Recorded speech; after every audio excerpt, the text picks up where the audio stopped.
और एक ये नियम बना दिया गया हरियाणा में कि जो भी 66 केवी या 66 केवी से ऊपर की लाइन होगी,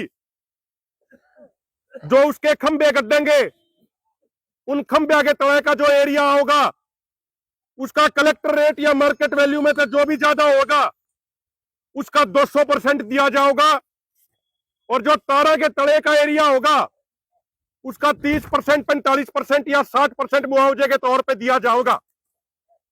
और उस विषय में केंद्रीय जो ऊर्जा मंत्रालय है, केंद्रीय ऊर्जा मंत्रालय जिसके मंत्री मनोहर लाल खट्टर जी हैं, जो पहले प्रदेश के मुख्यमंत्री भी रहे 9 सालों तक, उनके मंत्रालय ने एक बेहतरीन, एक अच्छी गाइडलाइन जारी करी।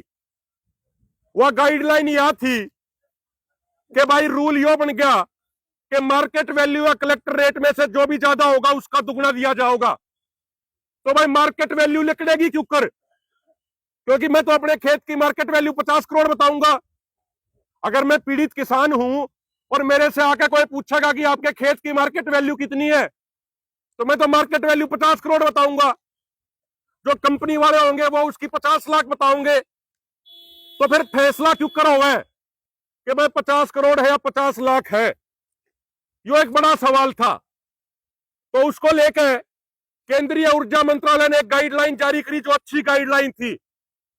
उन्होंने कहा कि मार्केट वैल्यू निकालने के लिए 3 इंडिपेंडेंट इवेल्युएटर लागे जाओगे, 3 अलग अलग इवेल्युएटर लाए जाओगे। एक इवेल्युएटर होगा पीड़ित किसानों की तरफ से, एक इवेल्युएटर होगा कंपनी वालों की तरफ से, और एक इवेल्युएटर होगा सरकार की तरफ से। और उसके बाद मुआवजा तय किया जाएगा। तीनों अलग अलग इंडिपेंडेंट इवेल्युएटर होंगे। लेकिन मेरे भाइयों, मेरे बुजुर्गों, जो मनोहर लाल खट्टर जी के मंत्रालय ने जो गाइडलाइन जारी करी, उन गाइडलाइनों में हरियाणा के किसानों के साथ एक बहुत बड़ा खेल कर दिया गया। हरियाणा के किसानों के साथ एक बहुत बड़ा विश्वासघात कर दिया गया। माननीय मनोहर लाल खट्टर जी हरियाणा से आते हैं, 9 साल तक हरियाणा के मुख्यमंत्री रहे, लेकिन जब उनका मंत्रालय को एक गाइडलाइन बना रहा था तो उसी हरियाणा के किसानों के साथ बहुत बड़ा अन्याय कर दिया गया। और वो अन्याय क्या किया गया? जो केंद्र सरकार ने गाइडलाइन जारी करी, उस गाइडलाइन में लिख दिया कि मार्केट वैल्यू काटने के लिए जो अलग अलग 3 इवेल्युएटर लगाए जाएंगे, वो फार्मूला सिर्फ इंटर स्टेट लाइनों के लिए लागू होगा, इंट्रा स्टेट लाइनों के लिए लागू नहीं होगा। मैं अपनी देसी भाषा में आपने बताऊं, इंटर स्टेट का मतलब हुआ है जो लाइन एक राज्य से दूसरे राज्य में जाती होगी, 2 राज्य के बीच में के जो लाइन 2 राज्य के उसमें जाओगी लाइन, उसको बोला जाता है इंटर स्टेट लाइन। और जो एक राज्य के भीतर होगी, जो एक ही राज्य के एक जिले से दूसरे जिले में जाओगी, उसको बोला जाओ है इंट्रा स्टेट लाइन। तो जो लाइन एक राज्य से दूसरे राज्य में जाओगी, सिर्फ उसी की मार्केट वैल्यू काटने के लिए 3 अलग अलग इवेल्युएटर लगेंगे। और जो इंट्रा स्टेट लाइन होगी, जो एक ही राज्य के एक जिले से दूसरे जिले में जाओगी, उसकी मार्केट वैल्यू काटने के लिए इवेल्युएटर नहीं लगेंगे।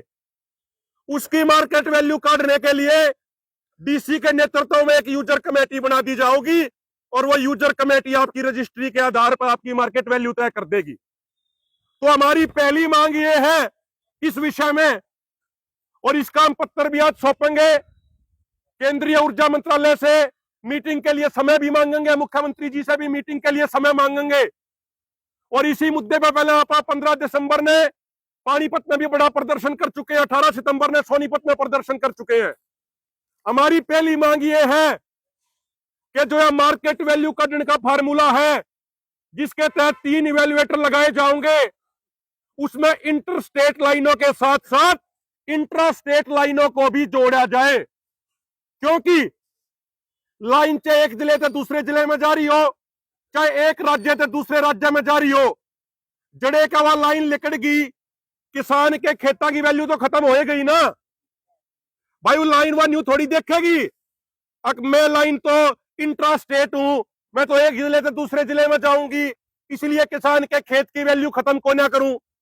और इंटर स्टेट लाइन न्यू देखा है, अगर मन्नत है एक राज्य से दूसरे राज्य में जाना है, इसलिए मैं इनकी जमीन की वैल्यू खत्म कर दूं, ऐसा तो नहीं होता ना भाई। लाइन जड़ेगा लिकड़गी, खंबे जड़ेगा गड़गे, उनकी वैल्यू तो खत्म होगी ना, किसान का तो नुकसान हो गया ना। तो लाइन चाहे इंटर स्टेट हो चाहे इंट्रा स्टेट हो, उसकी मार्केट वैल्यू काटने के लिए 3 अलग अलग इवेल्युएटर लगाए जाने चाहिए। यह बात सही है गलत, एक बात खड़े करके सारे बताओ एक बार।